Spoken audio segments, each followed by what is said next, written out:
棒棒棒！打我笨蛋！谢谢。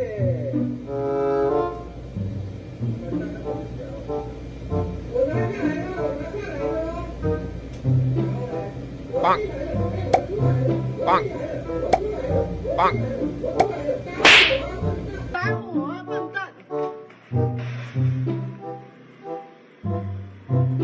那这2天大家很关心的是在第6点我们有关于民众外出佩戴口罩的部分，针对自行开车的部分，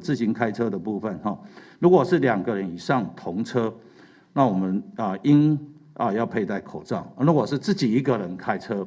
因为他是在密闭空间内他没有打开来跟其他人接触的状况下，那可以不用佩戴口罩工地的工程人员要找到适当的地点来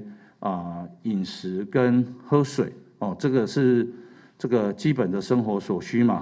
所以我们希望他们能保持社交距离的状况下，那可以允许不佩戴口罩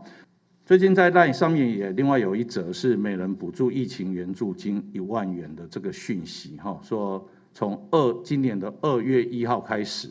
因为疫情的关系，所以行政院有决议，每人要补助疫情援助金新台币1000元。那包括用了一个网址，大家注意看，这个网址是 PPT 这个所以这一则也是一个假讯息。那也请大家务必不要再转传这一则步调一致，做法一致，说法一致，那来让不管是中央跟地方，还有地方彼此之间，那大家可以共同一致性的推动防疫措施，而不要让社会造成混乱。那 A 县市有 A 县市的做法 ，B 县市有 B 县市的做法，这是第一个，而且是特别请所有的县市务必遵守这样的一个规范